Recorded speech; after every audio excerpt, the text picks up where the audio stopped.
యేసు రక్తమే జయం పరిచర్య. ప్రియ రక్షకుడైన యేసుక్రీస్తు నామమున ఈ ఉదయకాలంన మీ అందరికీ శుభములు కలుగునుగాక. మీ హృదయమును కలవరపడనీయకుడి, దేవుని యందు విశ్వాసముంచుచున్నారు, నా యందును విశ్వాసముంచుడి అని యేసుక్రీస్తు సెలవిస్తున్నారు. ప్రియ సహోదరి సహోదరులారా,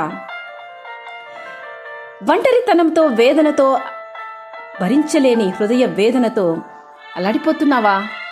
నేను ఒంటరి దాననయ్యానే, ఇక నాకంటూ ఎవరు ఉన్నారు, నా బాధ్యతలు ఎవరు నిర్వర్తిస్తారు, ఇంక నా భవిష్యత్ ఏంటి అని ఎన్నో ప్రశ్నలతో నిద్రలేని రాత్రులను గడుపుతూ నీవు కృషించిపోతున్నావు కదూ. నిన్ను బలపరచడానికి దేవుడు ఈ ఉదయకాలంన సూటిగా నీతో మాట్లాడుతున్నారు. జాగ్రత్తగా విను. నీతో సదాకాలం ఉందునని సెలవిచ్చిన దేవుడు నీతో ఉంటారు.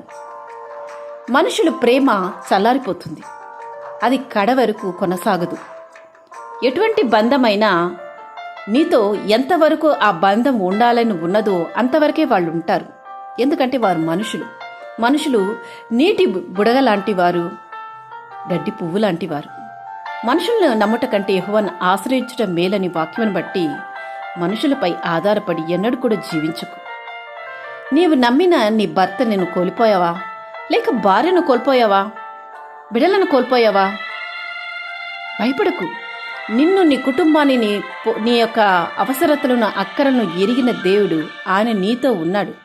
ఆయన సర్వశక్తిమంతుడైన దేవుడు. ఆయన ఆధారము చేసుకుని బ్రతుకు. నీ ప్రతిదీ నీకు ఆశీర్వాదంగా విజయాన్ని దేవుడు చేకూరుస్తారు. ఒంటరిగా ఉంటున్నానే, ఇక నాకంటూ ఎవరు లేదే, ఉన్నవారు నన్ను విడిచిపెట్టి వెళ్ళిపోయారే అని ఒకవేళ అటువంటి బాధతో ఉన్నావా? ప్రేమ చల్లారిపోతున్న రోజులివి. దేని గురించి కలవర చెందకు. ఏది శాశ్వతం కాదు. భయపడకు.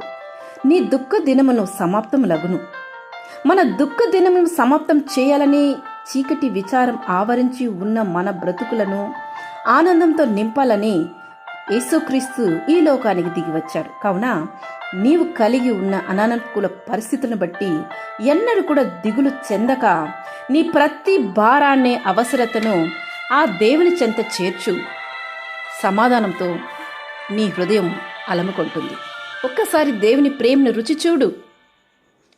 నీకు ఆదరణ కరువైన సమయంలో దేవుని వైపు చూడు. నీకు దేవుడు ఆదరణకర్త. ఎన్నడూ నిన్ను చేయి విడువని దేవుడు, ఎన్నడూ మాట తప్పని దేవుడు ఆయన.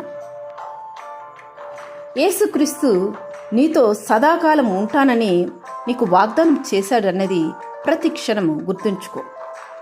క్రీస్తుని బట్టి నిరీక్షణ కలిగి నీ ముందు ఉన్న బాధ్యతలను నిర్వహించు. విడిచిపెట్టకు. ప్రతి విషయానికి దేవుని అడుగు.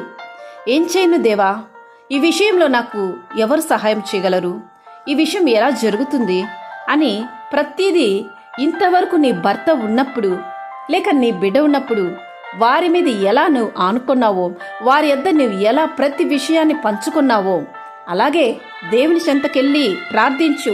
ప్రార్థన రూపములో ఆయన చెంత మాట్లాడు. ఈ భారాన్ని, ఈ బాధ్యతలని, ఈ విషయాలని ఎలా దేవా నేనేం చేయను, నాకంటూ ఎవరు లేదే, నీవు నాతో ఉన్నావన్నావే, నాకు సహాయం చేయండి అని నీవు దేవుని చెంత ప్రార్థించు. నీ ప్రతి భారాన్ని దేవుడు తొలగిస్తారు. అంతేకాని కృంగిపోకు. శ్రమ దినమందు కృంగిన ఎడల నీవు చేతగానే దానవవుతావు. ఎందుకు? దేవుని బిడవు నీవు, సర్వాన్ని సృష్టించిన దేవుని కుమార్తెవు కనుక కృంగిపోకూడదు. ఆదరణకర్తైన దేవుడు నీతో సదాకాలం ఉన్నాడన్నది మరవకుండా ఆయన చెంత నీ ప్రతి భారాన్ని అర్పించు. నా ప్రాణమా యెహోవాని నమ్ముకొని ఉండుము, మౌనముగా ఉండుము, ఆయన వలననే నాకు నిరీక్షణ కలుగుచున్నది అని దేవుని వైపు చూడు. కీర్తనకారునికి ఉంటున్న ప్రతి సమస్యను దేవుని చెంత పంచుకొని అలాగే ఆయన వైపు చూసినప్పుడు ఆయనకు ప్రతి విషయంలోనూ దేవుడు విజయాన్ని చేకూర్చారు. నేడు నీకుంటున్న విషయం భారాన్ని కూడా ఆయన చెంత చేర్చు. విశ్వాసముతో ఆయన వైపు చూడు. విశ్వాసమునకు కర్తయు దానిని కొనసాగించువాడనైన యేసు వైపు చూచుచు నీ కుటుంబములో, నీ ఆత్మీయ జీవితంలో శ్రమల మధ్య, నిరాశల మధ్య క్రీస్తు వైపే చూస్తూ నీవు ముందుకు సాగాలి. అంతే తప్ప వెనుతిరిగి చూడకు, ఆగిపోకు. నీతో ఉన్న దేవుడు సర్వశక్తివంతుడైన దేవుడు. నీకు ప్రతి అడుగులోనూ తోడై ఉండి నిన్ను ఆవరించి ఆశీర్వదించి నింపునుగాక. ఆమేన్. యేసు రక్తమే జయం. పరిచర్యలు మీ సహోదరి. God bless you.